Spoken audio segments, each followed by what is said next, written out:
The president yesterday.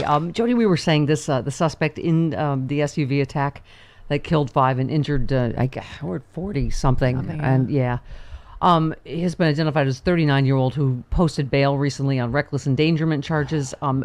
This was apparently just minutes after he was involved in a domestic disturbance. Is there any one of these mass killings that the suspect has not been involved in some kind of domestic abuse? I can't think of one. Yeah. He has a significant criminal history in Wisconsin that spans over 2 decades, including resisting or obstructing an officer, bail jumping, recklessly endangering safety with domestic abuse assessments, disorderly conduct with a domestic abuse assessment, and battery.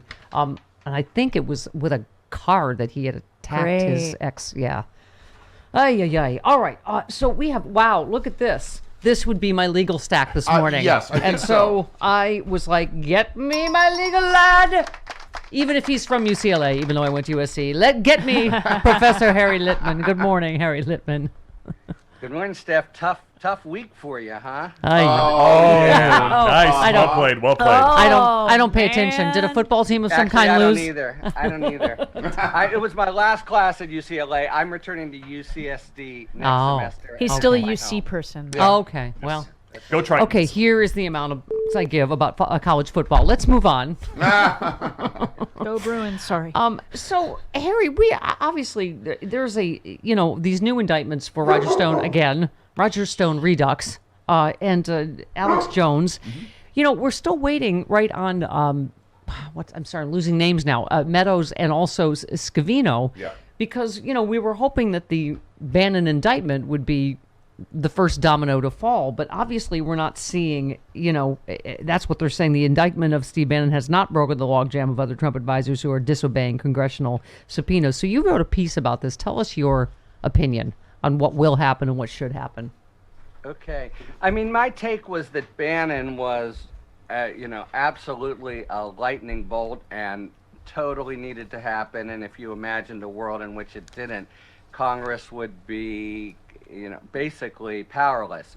But the thing about Bannon, he's now out of the system. He's, roadkill in the criminal system. We're never going to get the information from him, except, of course, he's already provided it because he's such a blabbermouth on his podcast and such. Meadows, different guy. They need his testimony. He is sort of Trump's minder and shadow, and by many accounts now, co-strategist for all the goings-on in the first week in January. So if they were to refer him to for criminal contempt, that means he would be on a different track and it wouldn't come through. Moreover, he is somebody on his own said who, he's no Bannon, he's no sort of, Bannon seems to revel in his outlaw status. Meadows is, by all accounts, he's not rich as Bannon is. Right. You say he doesn't want to be indicted. That's kind of bad for professional standing when you're in D.C. So all of that says to me that it's likely that even though the committee is understandably feeling its oats and saber rattling, that's a very bad mixed metaphor, isn't it? Yes. It is. The wake. I wouldn't expect anything else from UCLA, but go ahead. Even though they're probably going to work out some kind of arrangement where nobody gets exactly what they want. Just my best guess. Can you how these things play out? Explain this part of your piece, though, that you wrote about it. You said it's inconceivable the committee is considering bringing a civil contempt case against Meadows. If it could be done quickly and if it succeeded, that would be a powerful option. Meadows would go to jail and stay there until he complied with the committee's subpoena. I think it was our mutual friend Glenn Kirshner that wondered why they didn't do that with Bannon as well. Why not do inherent contempt where you hold the key, as you say, to your own jail cell Yeah. So that Well, first, you're this is more likely to different. get testimony and documents and also go the DOJ route. Is there a reason you can't do both? There's an easy reason, and Okay. that's time. So Okay. Glenn has been talking, interestingly, about a third theory, this inherent contempt, and bring him down to the jail in the Congress. But that, at a minimum, would be a whole court, Megillah as well, and so that would take a long time. The whole reason that we had all the frustrations during the Trump years is they were able to play a delay game because they took things immediately to court, and the sort of lifespan of a civil action was much longer than what they needed in the committee. By all accounts, we're still there, except, oh, hallelujah, the Trump, just yesterday they finished the briefing, and they have arguments in the Trump case himself that, remember, he lost in the district court, and now it's up in the Court of Appeals that issued a super expedited ruling. If they would go at that kind of pace, Steph, that would do it. And remember, Susan McDougal, I mean, how's it Yeah. work? If you're in civil contempt, into jail, please, take your toothbrush, and when you're ready to talk, we're here to listen. I believe I interviewed But Susan if he McDougal goes- while she had a monitoring, an ankle monitor on. I think we heard it and beep. She'd shuffle out. And, Yes. But if it goes to one district court judge, let's say it goes to the guy whom Bannon himself has drawn, a really good conservative clerk for Justice Thomas, if they want to take the time, as the courts did repeatedly in the Trump era, then you're in suspended animation, and there's nothing you can do. And I think yesterday's actions also sort of show it. They're very conscious that they gotta wrap it up by August, September, and so they can't afford. It would be a roll of the dice that they could get there quickly. There's no rule that says it should. Adam Schiff wants to make such a rule. Ted Lieu wants to make such a rule, and if we only had such a rule, the last few years would have been very different. But we don't, and so it's more of a guessing game for them. And so then what happens with Stone and Alex Jones, do you think? I mean, same thing, they're going to defy them, and then what? Well, each of them is pretty. It starts with how much you need their testimony, it seems to me, and I actually, so this has just happened, but I think part of what they're doing is also, remember, there's this sort of 200 people who are cooperating, and then like the 20 in the mix, many of whom I think Furtick and Stepien and are due to talk today. So that this round is also showing them, hey, we will subpoena you. I think you're right. They're likely to be completely uncooperative, but they don't have any for they're being asked, they don't have executive privilege claims. So that's one other point that's in the op-ed. We don't know what caused DOJ to pull the trigger on this, and it was a very unusual move. But part of it might have been that Bannon had no executive privilege claim on at all. Stars, unlike Meadows. Yeah. Where are Stone and in that setting, they're more Bannon types. Right. So, we keep saying, for those of us that have been saying for how many years, we've got it. Michael Cohen has implicated Ivanka and Don Jr. in crimes while predicting more indictments are coming. He said there's quite a few people who were involved. Eric Trump, obviously Alan Weisselberg, who's already under indictment, Don Jr., Ivanka. There are a slew of people who were involved in this. Is he talking specifically about January 6th? No, I believe Michael Just in the Cohen's whole- talking about New York. This is what I'm Yeah. kind of going, which is the one that we're not going to be looking at that's going to get him? Is it this? Because to me, that seems quite obviously clearly illegal, undervaluing properties all over the world wildly for taxes and then wildly inflating it for loans, right? I mean, is that how serious? And it's pretty clear they did it, but can they get to him? Roads seem to lead through Weisselberg. He seems ready to do time. The 74-year-old, guy that he is.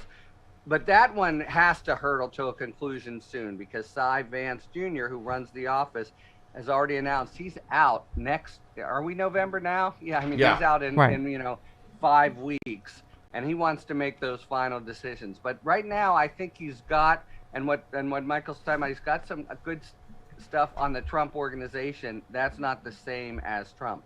The sleeper case here, if we're being, if indulging in black humor and playing Trump indictment poker, is Fulton County. Because that's a freestanding, clean case with really exceptional evidence. It's an hour and a half phone call to the Secretary of State that the Secretary of State taped, and that Trump is shaking him down, and you have look, this is helpful this morning in my morning stack. Mark Meadows used his private Gmail account to pressure Georgia officials to undo Trump's loss. Boy. Oh, that seems helpful in an evidentiary sense, doesn't it, Counselor? Yeah, I think so. Okay. I think All so. right. Okay. And illegal besides. Right. Yeah, it's just, there isn't just yesterday that we're over a year past the administration. We found out about 2 or 3.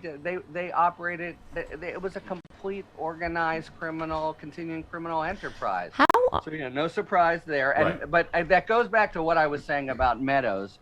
Meadows is, he's Haldeman or Ehrlichman or whatever, and having him funneled into the criminal justice system would be a loss. Yeah. And his lawyer is saying they want to play ball, although I'm sure they're offering, written answers, not under oath, and that kind of thing. And he has to be under oath. So how unusual is this? The RNC is paying Trump's legal bills for the financial stuff before he was president. I mean, I guess we should be happy politically that they've just tied themselves. Ronna McDaniel has embraced Trump as the future of the party. She recently said if he left the GOP, we would lose. So, I mean, but that's highly unusual, isn't it, for them to pay his legal bills for his financial crimes before he was running? The guy has millions of dollars in legal bills every month that he normally doesn't pay, which makes it harder to get good representation. The ins and outs of there are times when a campaign can pay and times when it can't. I wouldn't be at all surprised if we are on the line or over it.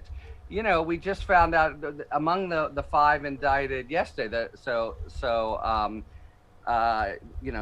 is one of the 2 well-known ones, but we have 2 people who are financing. One guy who's Trump's current spokesperson, who's doing something for a $200,000 donation for what? Advertising. Yeah. Advertising for the January 6th rally. This is way too big. Costs way too much money, takes way too much logistics, it seems to me. If you have a sense of the 3%ers and the Proud Boys, they are not high rollers, they're not financial whizzes, and it seems that the committee is on to information, that they got help, and that is in the people who are in the shadows between the 3%ers and the Trumps of the world. Sorry, so, go ahead.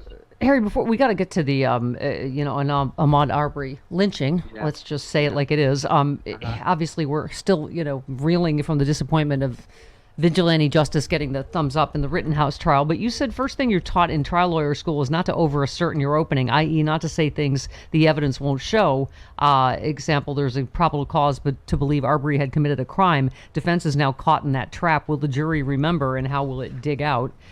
You also said prosecutor Linda Dunowski tells jurors this morning that what McMichaels and Bryan Jr. did was no citizen's arrest. They speculated Arbery committed a crime, but they did not see a crime occur. And to conduct a citizen's arrest, one must see a crime in progress, not speculate. Mm-hmm. And you finally said, here's a here a not guilty verdict. Guilty would be perilously close to sanctioning a new open season for lynching in Georgia.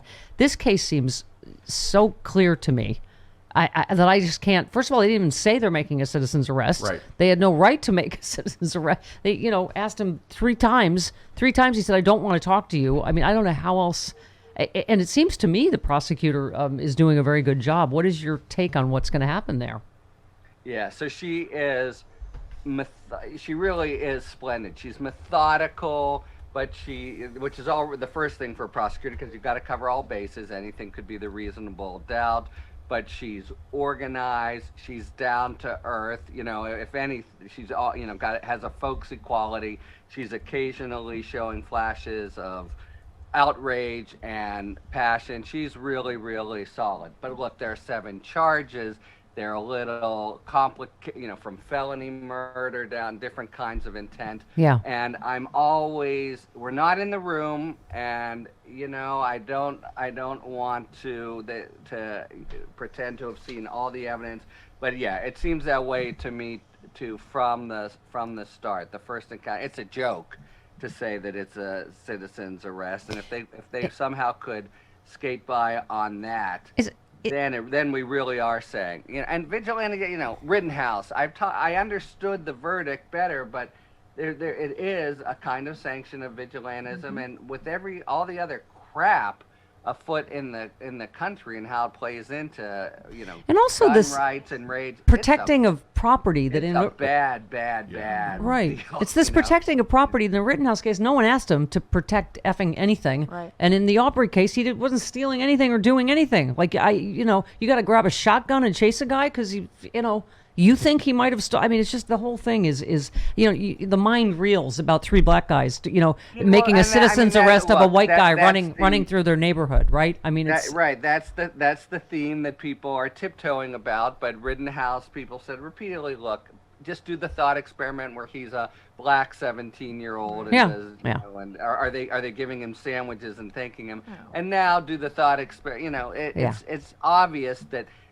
Even trying to credit this community, the sense of this guy's got to be a criminal. And did you hear about this morning his not wearing socks? No, I was just going to say quickly because we're running way late. Harry, is sorry. this prosecutor deliberately trying to get a mistrial between the inflammatory no more black No, pastors that was and a defense attorney who Yeah, said that was defense. right? But I mean, what's the other about the dirty toenails and whatever? I mean, I know That's a defense attorney but there's been speculation right. they're trying to get a mistrial because they think it's not going well for them. Yeah, what do but you think? Well, same principle as applies to their defendants apply to them. You can't create your own mistrial. But yes, look, normally we have some information that they may have done overtures for a plea. It isn't going well, and in general, a defense will welcome a mistrial because they'll have a better shot the second time around, knowing the prosecutor's playbook. Yeah. Ay. All right. As I've said before to all of you that have devoted your life to this, the law is dumb. But thank you for coming on to talk about it with us. And we. Yeah, no, it's a sober time. If these twin verdicts come out that way, it's really scary. Open season on people you don't like, you don't agree with. Right. Yeah. And especially and by the way, take for open season. Here's your AR-15. Use it safely. Yeah. Harry, thanks so much.